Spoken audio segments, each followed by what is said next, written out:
Assalamualaikum warahmatullahi wabarakatuh. Alhamdulillahirabbil alamin. Wa bihi nasta'inu ala umuri dunya waddin. Asyhadu an la ilaha illallah wa asyhadu anna Muhammadan abduhu wa rasuluh. La nabiyya amma ba'du. Puji berserta syukur tak lupa kita panjatkan kehadirat Allah Subhanahu wa taala yang mana kita masih diberikan dan dinaunginya dengan rahmat serta ridhonya sehingga kita masih diberikan kesehatan untuk melaksanakan kegiatan-kegiatan sehari-hari kita.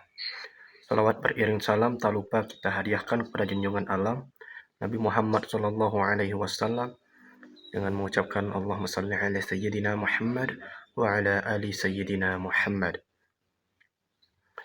Baik, yang saya hormati dosen pengampu akhlak tasawuf Bapak Profesor Dr. Osman Yahya SAGMAG, dan yang saya hormati Bapak Azami PD. Baik, sebelumnya perkenalkan, nama saya Zufri Juliardi. Di sini saya akan membahas tentang sejarah tasawuf. Tasawuf dan sejarahnya. Di tengah hiruk-pikuk dunia yang semakin materialistik, ada sekelompok manusia yang memilih berjalan di jalur sunyi, jalur penyucian diri dan kedekatan spiritual kepada Tuhan. Jalan itu disebut tasawuf, sebuah warisan rohani dalam Islam yang mengajarkan bahwa kehidupan bukan hanya soal lahiriah, namun juga tentang perjalanan batin menuju hakikat keberadaan. Tasawuf bukan sekedar praktik ibadah tambahan, melainkan sebuah cara pandang yang menyeluruh terhadap hidup, diri, dan Tuhan. Secara etimologis, kata tasawuf berasal dari kata Arab, suf, yang berarti wol. Para sufi awal mengenakan pakaian kasar dari wol sebagai simbol penolakan terhadap kehidupan duniawi yang mewah. Namun, sebagian ulama menyebutkan kata tasawuf bisa juga berakar dari kata syafa, yang berarti kesucian, yang selaras dengan tujuan utama tasawuf, yaitu menyucikan hati, jiwa dari segala penyakit rohani agar dekat dengan Allah Subhanahu wa taala. Tasawuf lahir dari keinginan mendalam sebagian umat Islam untuk kembali kepada semangat awal Islam yang murni dan penuh spiritualitas. Setelah wafatnya Rasulullah SAW, kekhalifahan Islam berkembang pesat, dan kemudian umat mulai dipengaruhi oleh kekuasaan, kekayaan, dan ambisi dunia. Dalam konteks itu, muncul gerakan kehidupan sederhana dan menjauh dari dunia.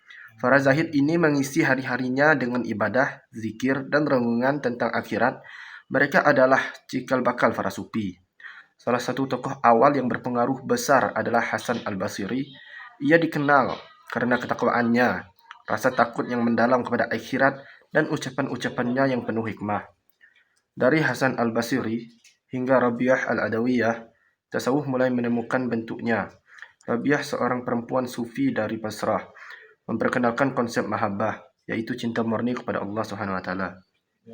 Baginya, ibadah bukan karena takut siksa neraka atau mengharap surga, namun karena Allah layak dicintai dengan sepenuh hati. Ia berkata, "Tuhanku, aku tidak menyembahmu karena takut neraka atau berharap surga, namun karena Engkau memang pantas untuk disembah." Memasuki abad ketiga Hijriyah, tasawuf berkembang menjadi ilmu yang sistematis. Para ulama menulis kitab-kitab yang membahas jalan rohani, tahapan-tahapan penyucian jiwa, serta pengalaman mistik para pencari Tuhan. Di antara mereka, Al-Junayyad Al-Baghdadi dikenal sebagai sufi yang menjaga keseimbangan antara syariat dan hakikat. Ia menekankan pentingnya tetap menjalankan hukum Islam sembari menjalani kehidupan spiritual yang mendalam. Namun, tidak semua perjalanan tasawuf berjalan mulus. Ada tokoh seperti Al-Hallaj yang karena ungkapannya "Ana al-haq", aku adalah kebenaran, dianggap telah mengaku sebagai Tuhan dan akhirnya dieksekusi. Ungkapan ini bagi kalangan sufi adalah simbol bahwa egonya telah lenyap, jiwanya telah menyatu sepenuhnya dalam kehendak Allah. Namun, oleh sebagian ulama fikih, pernyataan itu dianggap sesat. Peristiwa ini menunjukkan bagaimana tasawuf sering berjalan di garis tipis antara cinta ilahi atau penyimpangan. Pada abad ke-6 Hijriyah menjadi masa keemasan tasawuf. Di masa ini, tasawuf berkembang menjadi institusi spiritual yang dikenal dengan nama tarikah.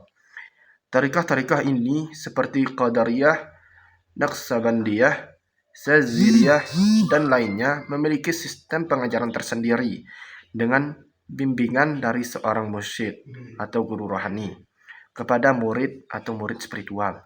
Dalam rangka menepaki jalan menuju Tuhan, dalam tarekat, murid diajarkan zikir tertentu, wirid harian, serta metode pensucian jiwa yang intensif. Tokoh penting pada masa ini adalah Imam Al-Ghazali, seorang ulama besar sekaligus sufi yang berhasil merekonsiliasi antara tasawuf dan syariat.